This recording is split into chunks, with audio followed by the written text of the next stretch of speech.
Bonjour à tous, aujourd'hui on va faire un truc un peu différent. On a reçu un commentaire sur la dernière vidéo YouTube où Jérémy présente Etheron un peu au monde, et quelqu'un nous a laissé un commentaire qui est vraiment très intéressant, qui est complet, qui a beaucoup de choses à dire, et il m'a proposé d'y répondre. Donc je vais lire tout le commentaire. Je remercie Christophe Andro déjà d'avoir répondu. Bonjour, je suis tombé sur ta chaîne parce que moi aussi il aimerait lancer un projet de jeu de cartes. Il s'intéresse plus à la manière de jouer, donc au gameplay plus qu'au visuel, et il décide de commenter, et il nous remercie et il nous dit félicitations pour les 6 mois de travail et où on en est au bout de 6 mois, donc merci beaucoup à toi. C'est vrai que on est allé très vite, et on a un jeu qui est plutôt développé en peu de temps. Et ensuite il continue avec j'aurai quelques interrogations sur le gameplay. D'abord, j'adore l'idée des 3 champions, et pareil pour les 3 modes de jeu, très malin. Voici ces interrogations. Pourquoi un deck de 33 cartes et non 30 ou 35 ? C'est assez simple, c'est un choix qui va être en parallèle avec la deuxième question, donc je vais la lire immédiatement. Quel nombre de cartes maximum d'un même exemplaire dans le deck ? En fonction de la réponse, la mécanique de taux cherchée dans le deck de l'ascension 2 peut être trop forte. Donc je vais d'abord répondre à la première partie de la question, c'est-à-dire quel nombre de cartes maximum. C'est 3 cartes, 3 exemplaires de chaque carte maximum. L'idée étant que on pense que les joueurs vont jouer environ 12 ascensions dans leur deck, répartis comme ils veulent parmi leurs 3 champions, et répartis comme ils veulent dans la quantité, en respectant cette règle de 3, donc on va dire 12. En fait, tout est tout le temps divisible par 3. Par exemple, à Magic, vous pouvez jouer 4 exemplaires de chaque carte, et vous avez 60 cartes. Mais vous avez les terrains qui sont un truc un peu à part. Mais en fait, l'idée c'était de pouvoir dire que le deck était suffisamment consistant, et la logique de deck building était là, en disant si vous avez envie de jouer 11 playsets, c'est-à-dire 11 fois 3 exemplaires de chaque carte, vous le pouvez, il n'y a rien qui vous en empêche. C'est pour pouvoir faire aussi des decklists simple, et le fait que ça soit 33 c'est marrant, c'est parce que il y a 3 champions, il y a 3 ressources au départ, on a 33 cartes dans notre deck, on commence avec 3 éthers, les 3. Vu que c'est pratique aussi parce que tout est divisible par 3 à partir du moment où il y a un 3. Donc j'ai répondu pour. Pourquoi pas 30 ? C'est parce que j'avais peur que à 30 il faille faire une règle pour lorsqu'on finit le deck, qui va peut-être exister par la suite. On est en train d'y réfléchir parce que c'est un problème pour un match-up en particulier, mais c'est pas encore quelque chose dont on a décidé. Et pas 35 parce que c'est pas divisible. Et parce que c'est pas divisible par 3. Et la mécanique de tuto, chercher dans le deck de l'ascension 2 serait peut-être trop forte. Non, c'est un choix. En fait, on veut pas que la personne n'ait pas ses cartes. On veut pas qu'un joueur ne puisse pas jouer la partie parce qu'il n'a pas ses ascensions, ou il n'a pas la bonne ascension.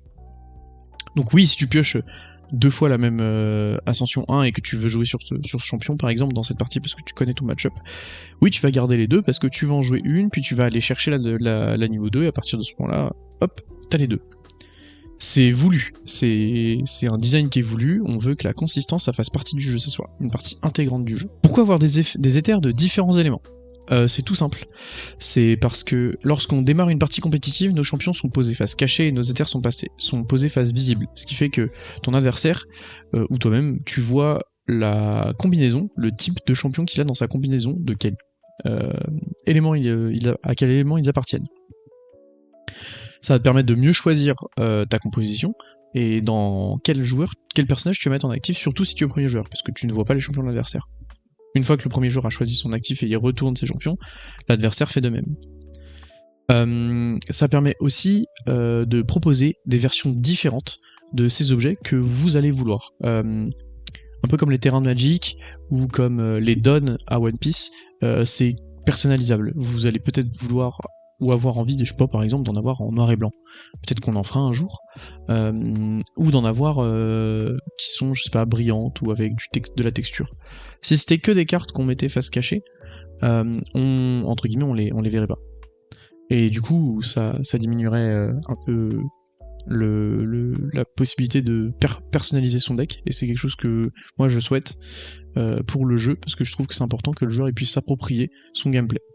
Et enfin, il y a une utilité mécanique. Ces éthers avec lesquels on démarre s'appellent des éthers de base. Ils vont avoir de l'importance dans le gameplay. Pour le moment, vous avez eu aucun champion qui fonctionne avec, mais certains champions fonctionnent avec. Pour ce qui est des coûts de capacité, une fois dans la partie, vous pouvez payer avec n'importe quel éther votre coût de capacité ou votre sort. La couleur, l'élément n'a aucune importance. Donc au niveau du gameplay, ils ne changent rien. Par contre, ils vont avoir une importance pour la suite du jeu. Pour l'augmentation des ressources, des éthers, oui, on a pensé à un système de ressources progressif. Avant de commencer à travailler sur Ethereum, j'avais fait quelques heures d'apprentissage, et d'apprentissage on va dire un peu poussé, de Altered, et j'aimais beaucoup ce principe de on pioche des cartes et on en met en ressources, face cachée. Le truc que j'aime pas, c'est que ça résout pas le problème du one mana problème. Donc le one mana problème, si vous voulez, vous pouvez le chercher sur internet. C'est un concept qui existe dans les jeux à ressources, où une carte qui coûte une ressource, un mana, elle est jouable au premier tour, mais elle est aussi jouable à tous les rondes pour notre jeu, ou tous les tours dans les jeux normaux, qui sont consécutifs. On pourra toujours jouer une carte à un mana, peu importe le moment de la partie. Du coup, jouer une carte à un mana, c'est techniquement plus fort que jouer une carte de n'importe quel autre coup, sauf si elle coûte 0 évidemment. Mais c'est toujours meilleur parce que on commence avec et on peut jouer avec immédiatement. Contrairement aux autres jeux, on commence pas avec une seule ressource, on commence pas non plus avec 2 ressources, on commence avec 3 ressources. Ce qui fait qu'une carte qui coûte une ressource, eh ben c'est que un tiers de notre premier round, et ça permet d'avoir un pacing qui est un peu différent et qui change des autres jeux. Pourquoi on n'a pas fait quelque chose de progressif? En réalité, il l'est un peu. Il commence à 3 et ensuite il est linéaire, 4, 5, 6, 7, sauf si vous décidez de pas mettre de ressources. Et l'aspect de, par exemple, de mettre les cartes face cachée pour la visibilité, je sais que c'est un peu particulier. Moi j'avais trouvé une solution. Je vais prendre un deck, normalement j'en ai un côté. Je vais vous montrer. Moi je faisais comme ça quand je jouais. J'ai tendance à les mettre comme ça et à intervertir, ce qui permet au fur et à mesure de la partie, que ce soit pour moi ou mon adversaire, de se rendre compte de combien on a. Si on en rajoute une par exemple, eh ben on va la mettre ici. Et du coup on voit bien qu'il y en a 6. Et si j'en ai une dernière, je vais la mettre hop, ici. Et du coup on voit bien qu'il y en a 7.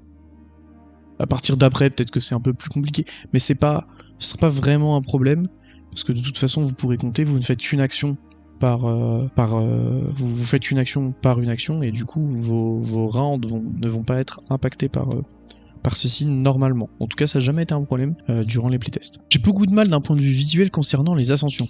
Je ne l'ai pas vraiment vu en jeu, mais j'ai quand même l'impression que pour un confort visuel, ce n'est pas le top. Est-ce que le plus simple, ce n'est pas de reprendre l'effet de base de ton champion, mais de le rendre un peu plus fort en ascension 1, puis 2, et du coup superposer ta carte, comme Pokémon ou Lorcana.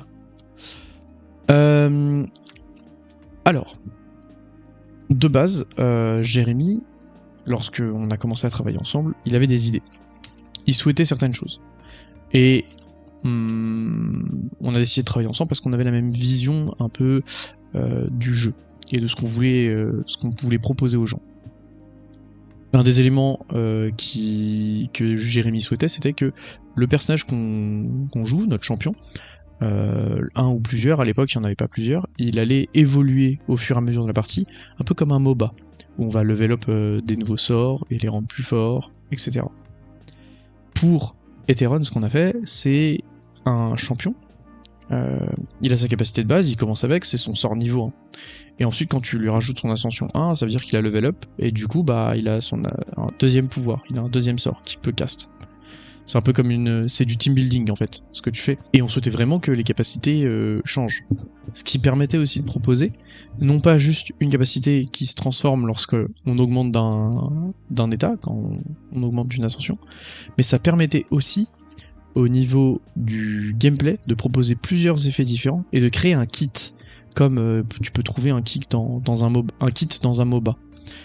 Tu vas avoir ton champion qui va pouvoir faire un sort et qui va comboter avec un autre, et ça va permettre d'augmenter un peu la complexité, mais aussi la capacité de faire des combos. Et enfin, l'aspect par exemple du fait de superposer les cartes, oui c'est pas naturel, mais j'ai beaucoup fait playtester les gens à des jeux qui soit ne jouaient pas à des jeux de cartes, soit qui jouaient à d'autres jeux de cartes, et ça n'a jamais été un problème pour le moment, ça ne veut pas dire que ça ne le sera pas par le futur, mais dans l'état, on n'a jamais eu quelqu'un qui s'est plaint du fait que on doit engager des parties de cartes, et en fait ça rend les choses assez lisibles parce qu'on voit visuellement quelle capacité a été utilisée, et on souhaitait vraiment qu'un champion puisse avoir plusieurs capacités, parce que on peut pas rajouter des champions au cours de la partie, donc il faut qu'on ait plus d'actions à faire de round en round.